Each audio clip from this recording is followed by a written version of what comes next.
Bien, vamos a continuar entonces con nuestra segunda parte. Y bueno, como les había explicado, así es como se puede producir una hernia. Y cuando la hernia, pues al pasar los años, ese anillo se contrae y puede causar una isquemia, una necrosis y una perforación, ¿no? Que sale, puede causar infecciones y eso en el abdomen se llama peritonitis, que necesita una cirugía de emergencia. Entonces, después de la cirugía, pues el tejido hay que cortarlo, hay que extirpar porque es un tejido muerto, ¿no? Y necesariamente hay que reparar el orificio que reparamos con la malla protésica y de esa forma, pues reparamos, ¿no? Para que el paciente pueda estar mejor. Son complicaciones que puede llegar a tener el paciente, ¿sí? Esas son las complicaciones. Muy bien. Esa era la pregunta, ¿no? Torres.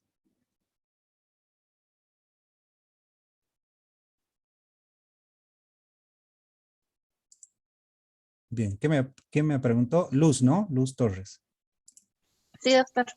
Bien, así es. Eso es lo que nos puede pasar como Seguro que debe estar complicación. ingresando recién. Bien, eso es lo que nos puede producir, ¿no? Es bastante delicado. Si alguna persona tiene algún familiar que tiene alguna hernia, pues es recomendable sugerirle a esa persona que pueda operarse, ya que piense en operarse, porque si mantiene su hernia, pues al pasar los años puede llegar a tener complicaciones. Y sí o sí va a pasar por quirófano. Sí o sí va a pasar por quirófano. Entonces, cuanto más antes es mejor, porque ahora se puede colocar la malla protésica y ya está. Pero si existe complicación, a peritonitis, el abdomen se va a abrir como una cierre, se va a abrir como una chompa con cierre, ¿no? En este caso, o sea, se va a hacer una incisión de unos 15 centímetros a 20 centímetros, ¿no? Porque hay que lavar el abdomen, hay que colocar drenes, o sea, es mucha más complicación para ese paciente y después, incluso hasta después de la cirugía va a salir posteriormente a una semana mínimamente. En cambio, tiene una hernia, se pone la malla protésica, hasta en 3 días se puede ir el paciente. Entonces, hay que evitar complicaciones, ¿no? Siempre hay que evitar. Disculpe, doctor, y en caso de que ya se haga la cirugía, se ponga la malla y siga haciendo esfuerzo físico y la malla llega a romperse, ¿el problema sigue siendo el mismo? Sigue siendo el mismo, claro que sí. Entonces, en ese caso, hay que volver a entrar a cirugía y hay que volverle a poner la malla protésica. Se puede colocar hasta 2 mallas, se puede reforzar. Si lo normal es colocar una, pero en ese caso, si ya has roto esa malla en un año, en meses, se tiene que volver a entrar a cirugía y se pone doble. Se le dobla para que no pueda romper, ¿no?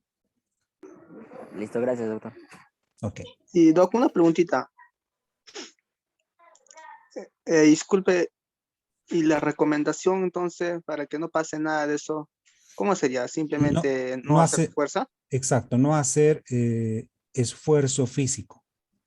¿Ya? No hacer esfuerzo físico, que es lo más importante, porque si haces esfuerzo físico, el abdomen, los músculos del abdomen se contraen, aumenta la presión intraabdominal y con toda la fuerza trata de empujar las vísceras al punto más débil, que sería ese lugar donde se ha producido la hernia, ¿no? Entonces, Sí, pero, o sea, antes de eso, eso sea como que los que van al gimnasio hacen bastante fuerza, claro, pero, o sea, ya estarían mal de eso, o como, claro, esas personas, si se han dado cuenta, utilizan fajas. Las fajas tratan de proteger el abdomen para que no se debiliten más las paredes. Entonces, las personas que utilizan faja les ayuda también de sobremanera para proteger y evitar hernias. Entonces, todo fisiculturista que alza pesas más que su peso corporal pueden llegar a tener hernias, pero hay distintos tipos de hernias. ¿Ya? Estos son hernias inguinales, estamos en este tema. Hay hernias que vamos a ver en columna vertebral que se llaman hernias de disco. La hernia de disco es otra cosa. Eso es también por el sobrepeso, por alzar cosas pesadas. Entonces hay distintos tipos de hernias, ¿no? Pero lo más importante en ese caso es evitar sobreesfuerzos, alzar cosas o objetos pesados, ¿no? Uno, dos, protegerse también protegerse en este caso dependiendo, ¿no? En el caso, si es un fisiculturista, se le va a recomendar por unos 2 años que no realice ese deporte. ¿no? Y pues luego le van a recomendar hacer fajas, colocarse fajas todo el tiempo, ¿no? Para poder evitar también que aumente la presión intraabdominal. Dependiendo el trabajo que tenga la persona, se le va a recomendar más detalles, ¿no? Pero lo importante es evitar hacer sobreesfuerzo y pues protegerse con una fajita, ¿no? Hasta ahí es donde puede llegar nuestra vista médica, pero más de eso ya no, es responsabilidad del paciente. Bien, continuemos. Entonces, luego tenemos detrás de esto, fíjense, vamos a ir viendo esta imagen. Aquí está la piel y aquí está lo más profundo que es, vamos a ver hasta la fascia transversales. Lo vamos a acercar y ahí tenemos, ¿no? Entonces, aquí vamos a ver, por ejemplo, la piel. ¿Qué está debajo de la piel? El tejido celular subcutáneo. Luego del tejido celular subcutáneo, pues vamos a encontrar algunos otros músculos. ¿Qué músculos vamos a encontrar? El músculo oblicuo externo, el músculo oblicuo interno, el músculo transverso del abdomen. Y debajo del transverso del abdomen está el músculo llamado, bueno, no es músculo, pero es la fascia transversalis. Y aquí está lo que les decía, la os inguinal. La os inguinal o llamado tendón conjunto. La os inguinal o tendón conjunto está formado por músculo oblicuo interno y el músculo transverso del abdomen. Los dos músculos se unen por su tendón y se llama la os inguinal o tendón conjunto. Luego, el músculo transverso del abdomen está revestido por la fascia transversalis. Y debajo de la fascia transversalis está un espacio que se llama el espacio retroinguinal o espacio de Bogros. Este espacio retroinguinal o de Bogros está rellenado de grasa. Nada más. Este espacio está ocupado por grasa. Y luego de este espacio retroinguinal o de Bogros se encuentra el peritoneo, ¿no? Como podemos ver ahí. El peritoneo parietal. Entonces hemos visto desde la piel pues hasta la parte del peritoneo. Esos son los planos que encontramos. Bueno, ahora vamos a hablar acerca del desarrollo. ¿Cómo es que se desarrolla el conducto inguinal? Bueno, primeramente, durante el desarrollo del conducto inguinal, habíamos indicado que tiene que pasar algunos genitales. En este caso, por ejemplo, si es en el hombre, pasa el testículo por el conducto inguinal y los ovarios también pasan por el conducto inguinal en el sexo femenino. Por lo tanto, empezaremos por el gubernáculo masculino. Cuando digo gubernáculo, estoy hablando de la gónada, del testículo, el desarrollo, cómo pasa ese testículo. El gubernáculo masculino es un tracto fibroso que conecta el testículo primitivo con el anillo inguinal profundo. En un principio, los testículos, ¿dónde se van a formar? Los testículos se van a formar en la pared posterior. Aquí tenemos los riñones que están en la pared posterior y ahí es donde empiezan a aparecer los testículos. El testículo primitivo, que es un tejido conectivo extraperitoneal. Miren, los testículos empiezan a aparecer ¿dónde? En la pared posterior del abdomen. Ahí es donde empiezan. Luego de la pared posterior, ya, estos van a ir descendiendo, como vamos a ver en esta imagen, de la pared posterior el testículo va a pasar por el conducto inguinal. Es decir, que tiene que pasar por el conducto inguinal. A la semana 12 el testículo está en la pelvis. O sea, del abdomen a la semana 12 el testículo ¿dónde va a llegar? A la pelvis. Una vez que llega a la pelvis, en la semana 28, que es el séptimo mes, va a estar en el anillo inguinal profundo. O sea, ya va a estar en el anillo inguinal para pasar por el conducto inguinal. Pasa el conducto inguinal en la semana 28. O sea, que en la semana 28, cuando llega al anillo inguinal profundo, va a empezar a pasar por el conducto inguinal. Y va a tardar 3 días en cruzar el conducto inguinal. Y cuando pasa el conducto inguinal, pues automáticamente en la semana 4 o 4 semanas después, el testículo va a descender y va a entrar al escroto. ¿Qué es el escroto? El escroto es la bolsa donde va a alojarse al testículo. Todo esto se llama escroto, que es la piel del testículo. Este es el testículo y este es el escroto. El escroto es un saco que está recubierto de piel, donde aloja al testículo. Entonces, así es como va el testículo recorriendo desde la semana 12, semana 28, pasa el conducto inguinal a la semana 28, 3 días en cruzar y 4 semanas después va a terminar en el escroto. Pero hay niños que no siempre su testículo va a descender, no siempre va a llegar al escroto. Cuando llega al escroto, el niño nace y ya tienen que estar los testículos en las bolsas, pero hay en algunos niños que no han descendido, que siguen en la región inguinal, se han trancado en la región inguinal. Entonces el niño nace después del nacimiento y no hay testículos. Entonces empezamos a palpar y si no hay en la región inguinal, pues sigue en el abdomen. Entonces hay que sacar ecografía a ese niño y verificar dónde están los testículos, ¿no? Si está en la región inguinal, pues se da unos masajitos todos los días en la región inguinal y el testículo va descendiendo poco a poco para descender y llegar a la bolsa escrotal. Así que eso es importante. Bueno, derivados del escroto, ¿ya? La bolsa. Vamos a encontrar la fascia espermática interna, fascia espermática externa, el músculo cremaster. Aquí tenemos la fascia espermática externa, que es esta que vemos acá.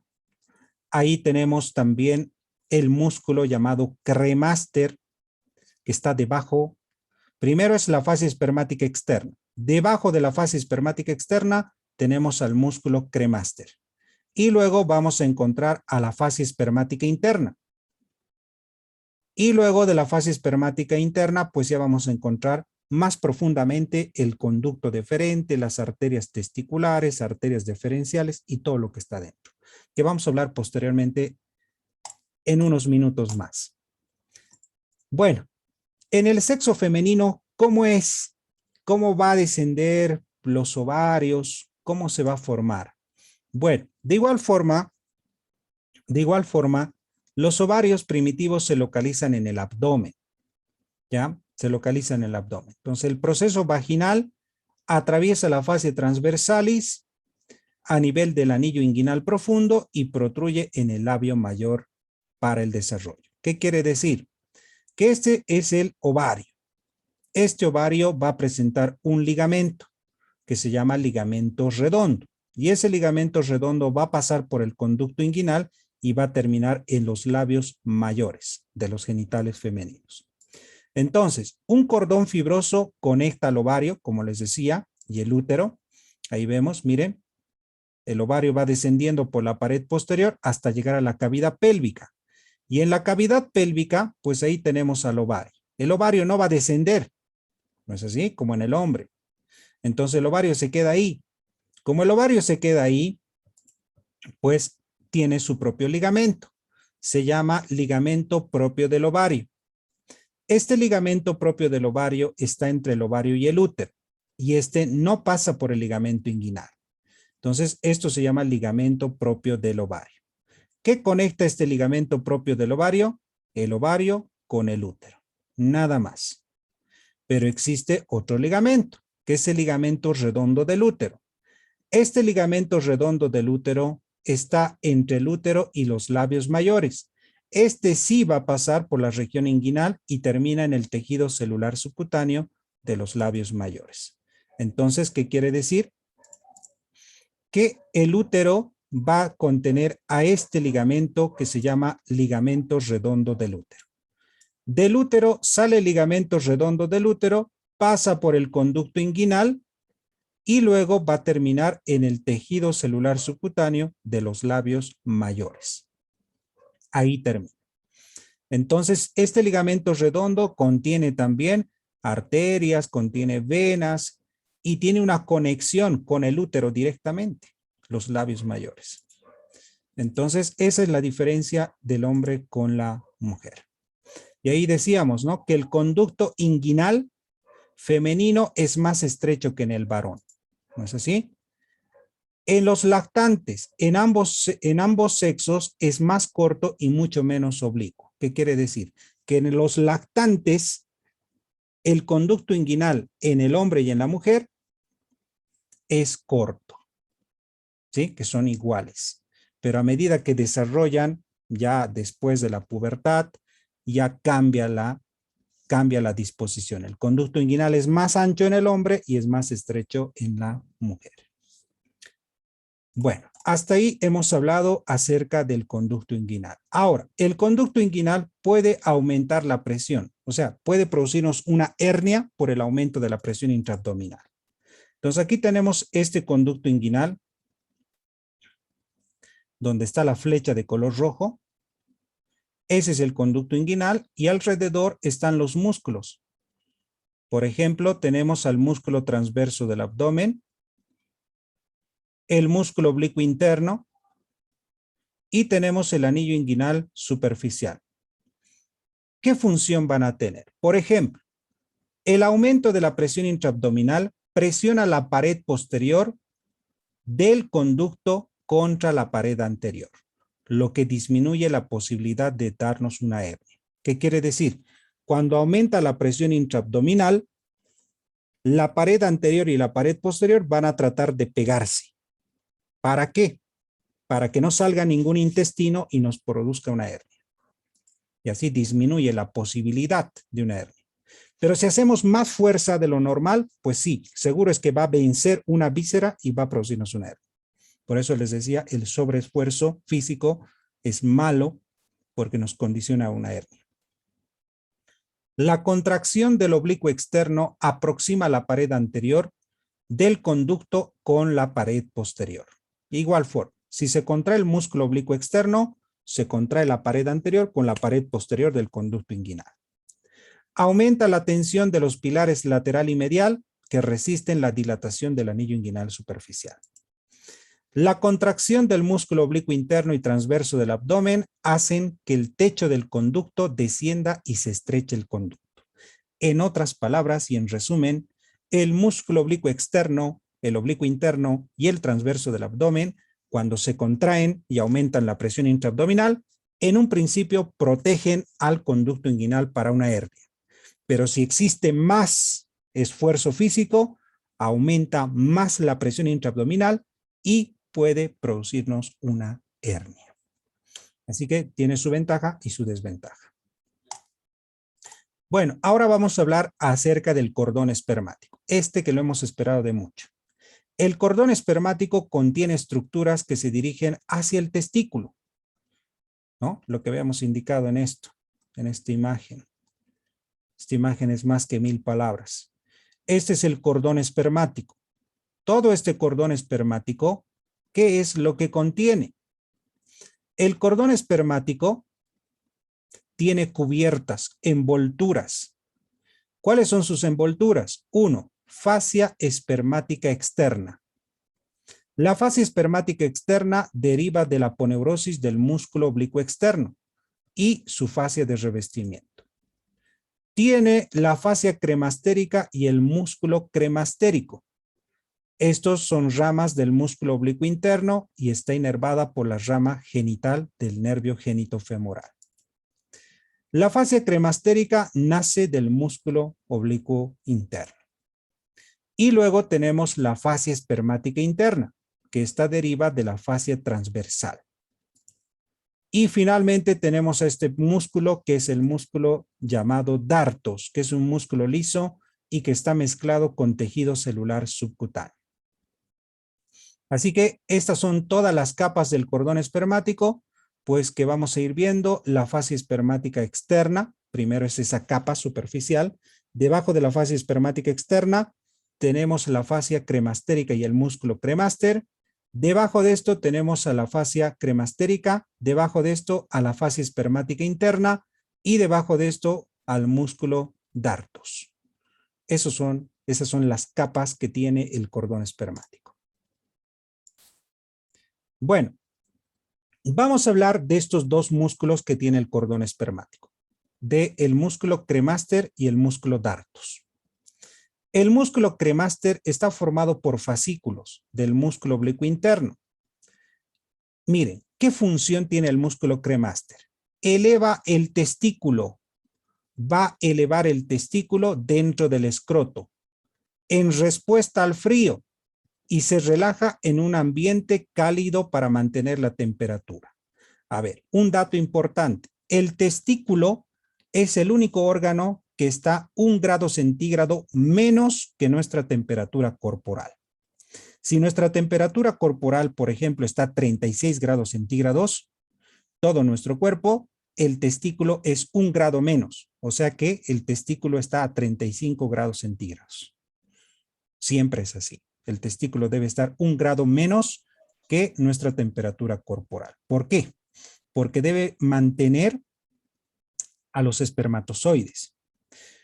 Porque de esa forma los espermatozoides van a estar vivos. ¿Sí?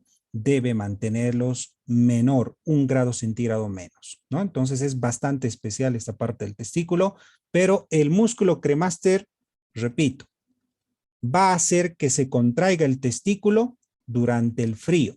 O sea que cuando hace mucho frío, demasiado más de lo normal, pues el testículo se contrae y se eleva el testículo. O sea que en este caso, repito, cuando hace frío, el testículo se contrae gracias al músculo cremaster y se eleva el testículo automáticamente por el frío. Está inervado el músculo cremaster por el ramo genital del nervio genitofemoral. El genitofemoral que se origina en la L1 y la L2. El músculo dartos es músculo liso, está mezclado con tejido celular subcutáneo, es carente de grasa en el escroto, o sea que el escroto no tiene grasa, pero el músculo dartos sí tiene grasa. Actúa en conjunción con el músculo cremaster. Actúa junto con el músculo cremaster. ¿Qué quiere decir? Que el músculo dartos trabaja con el cremaster. Si el cremaster se contrae, el músculo dartos también se contrae. Entonces, ambos se tienen que contraer al mismo tiempo. Por lo tanto, ¿qué función tiene el músculo dartos? El músculo dartos también eleva el testículo, ¿ya? Eleva el testículo en respuesta al frío. Si hace frío, se contrae el testículo y se eleva hacia arriba. Eso es lo que produce la acción, el músculo cremaster y el músculo dartos. Además, el músculo dartos también produce las arrugas en el escroto.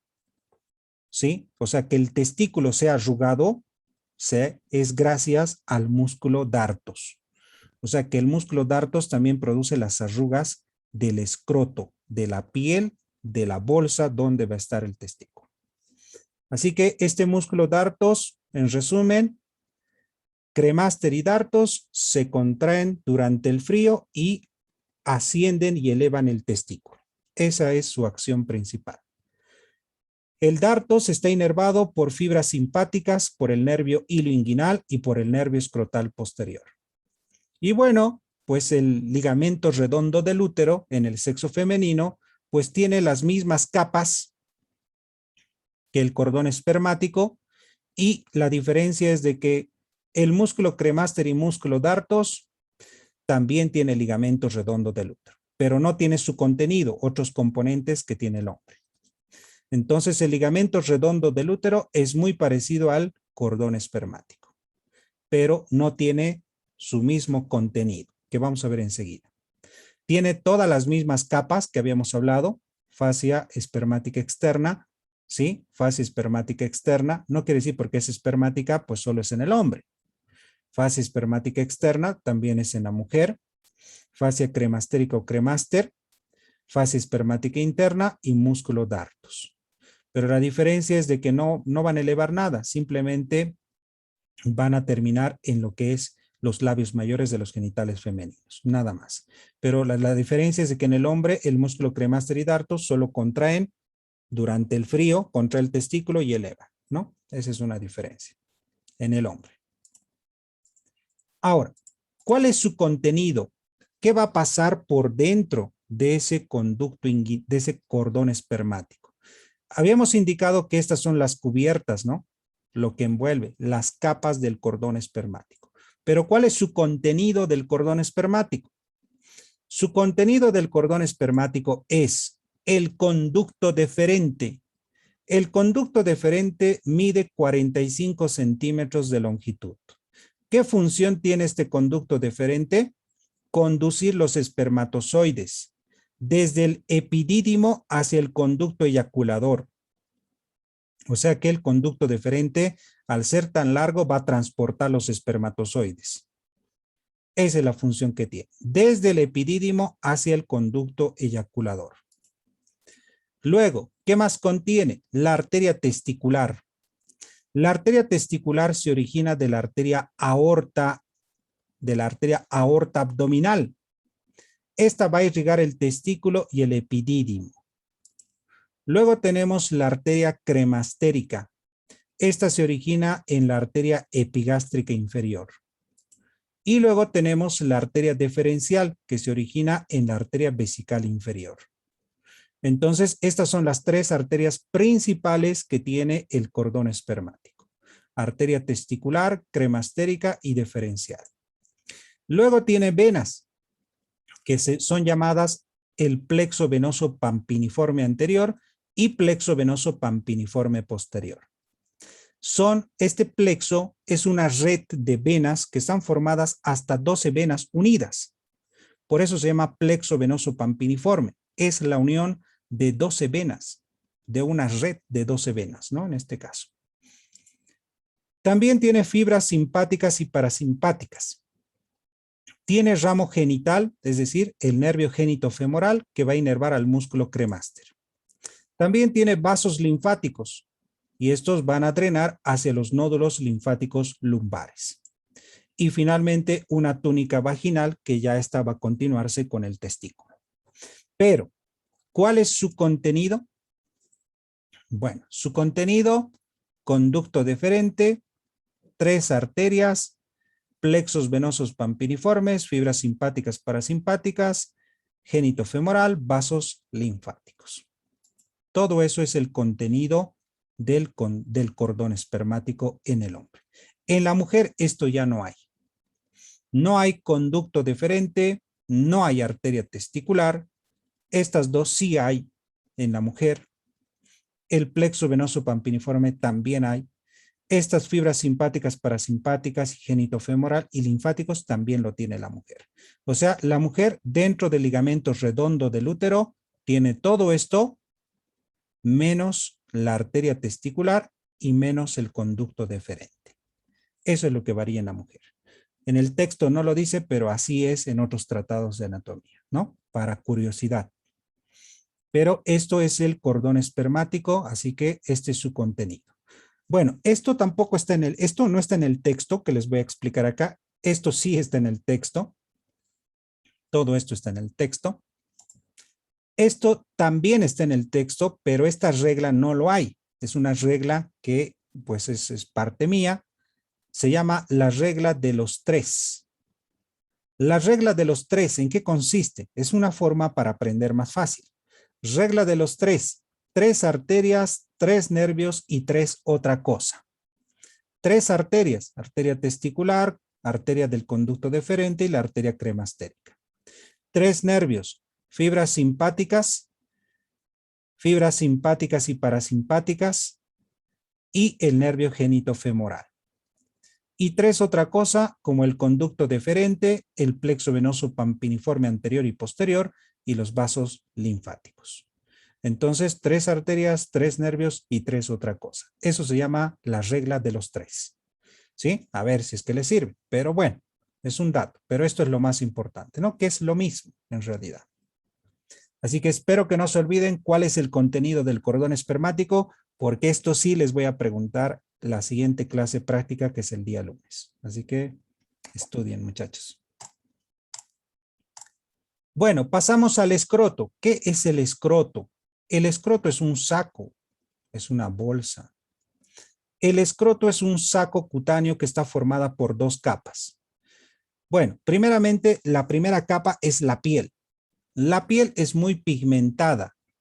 La piel es bastante pigmentada, es oscura porque tiene gran cantidad de melanocitos que le va a dar el aspecto de un color más oscuro. También presenta la túnica dartos. Esta es una capa de fascia sin grasa que incluye fibras de músculo liso y le va a dar el aspecto arrugado al escroto. O sea que la piel del escroto, el que sea arrugado, es gracias a este músculo llamado dartos. O sea que el músculo dartos le va a dar el aspecto arrugado al escroto. También va a estar cubierto por la fascia de escarpa y posteriormente por la fascia de Colles. El escroto va a estar dividido en dos compartimientos. Un compartimiento derecho para el testículo derecho y un compartimiento izquierdo para el testículo izquierdo. Ambos compartimientos van a estar separados por el tabique escrotal, un tabique que va a separar las dos bolsas escrotales. En la piel también podemos encontrar una coloración más oscura que se llama rafe escrotal, ¿sí? Que es una pigmentación más oscura. El escroto está irrigada por las siguientes arterias, ¿no? Aquí vamos a ir viendo a detalle. ¿Cuáles son las arterias que van a irrigar al escroto? Bueno, el escroto está irrigada por arterias escrotales posteriores, que son ramas de la arteria perineal y de la arteria pudende interna.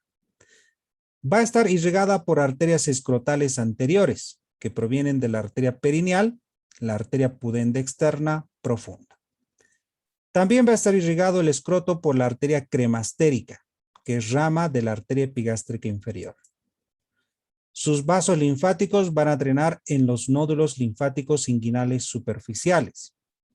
Sus nervios. El escroto está inervado por el nervio genitofemoral, L1, L2, que va a inervar la cara anterolateral del escroto. Los nervios escrotales anteriores. Estos se originan del nervio ilioinguinal que se origina en la L1. El nervio escrotal posterior. Este se origina del nervio pudendo, que se origina en la S2 a la S4. Y el nervio cutáneo femoral, que se origina en la S2 y S3, es el que va a inervar la cara postero-inferior. Miren los nervios que va a inervar el escroto. Por su cara anterior, por su cara posterior, por su cara postero-inferior y por sus caras laterales o anterolaterales. O sea que el escroto es muy sensible porque está muy inervado. Un golpe en el escroto causa mucho dolor, ¿sí? Entonces, no sé si han escuchado eso, ¿no? Que los testículos son muy delicados, pero hay que saber distinguir. Vean esta imagen. Esto que estoy mostrando acá es el testículo. Este es el epidídimo. Y todo esto se llama escroto. ¿El escroto qué es? Es una bolsa que por afuera está recubierto de piel.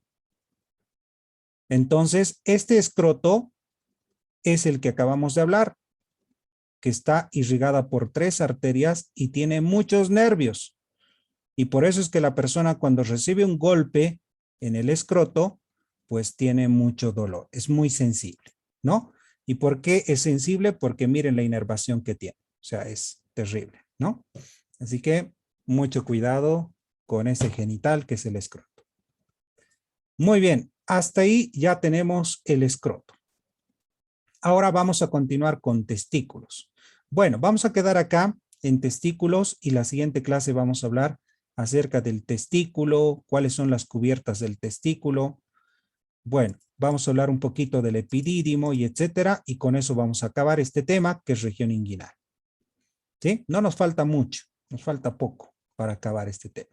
Y la siguiente clase ya vamos a empezar con otro temario que creo que es, si no me equivoco, peritoneo. Entonces, ya saben, muchachos, escroto son bolsas, son sacos cutáneos que van a rodear y proteger al testículo. ¿Listo? Muy bien, quedamos entonces en testículos. Atentos a la lista. Atentos, atentos.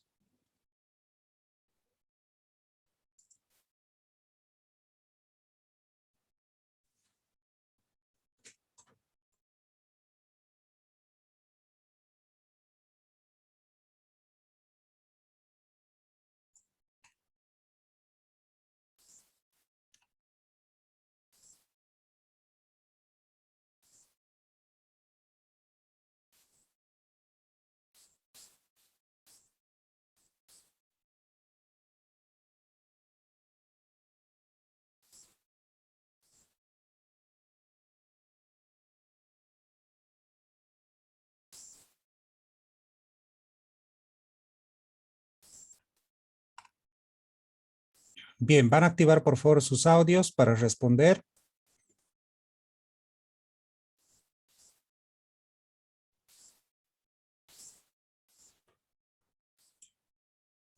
Muy bien. Araníbar Axel, Doctor, se lo por internet, si lo puede considerar en la lista. ya. Escobar Nayeli, Presente. Flores Heidi, Presente. Adriasola Bustamante, Presente. Aguilera Jurado, Presente, doctor. Alanes, ¿dónde está? Alcócer García, Presente, doctor. Arellano Barco, Presente. Ayala Escobar, Presente, doctor. Baptista de Almeida, Bautista Mamani, Presente, doctor. Boceta Peña, Presente, doctor.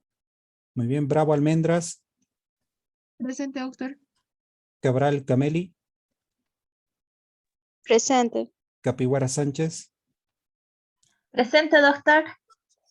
Céspedes, Presente, doctor. Choque Arias, Presente, doctor. Claros Jorge, Presente, doctor. Collazos Álvarez, Presente, doctor.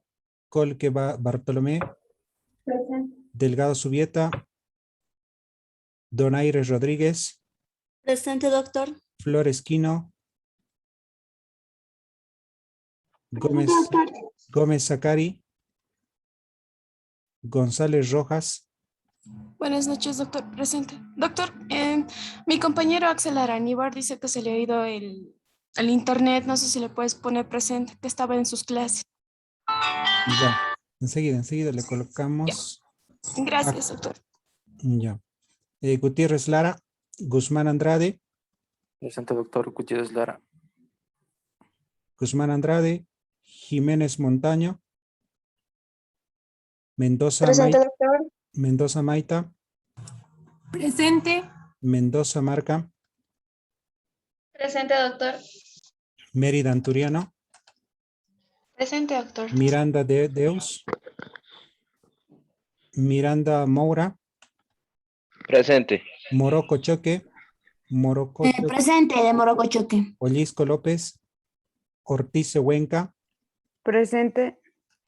Pablo Condo, Pereira Renata, Pereira Osorio, Presente. Pérez Torrico, Presente, Ponce doctor. Hinojosa, Presente, doctor. Puente Vázquez, Quiroga Sequeiros, Presente. Rengifo Galván, Presente, doctor. Restrepo Grisales, Rocha Alvarado, Presente. Muy buenos días, presente, doctor Restrepo.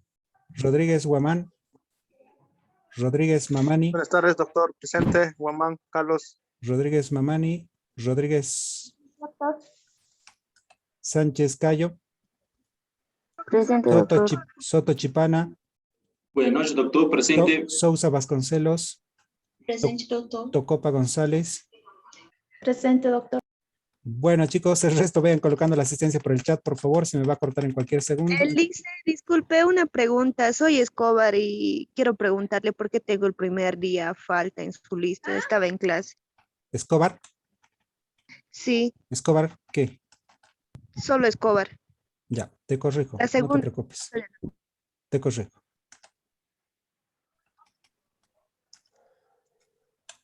Doctor Arellano, también, por favor, ayer le dije que estaba presente, solo que mi internet se cortó y volví a ingresar. Mira. Esa es hay Muchas dos listas, gracias. hay dos listas por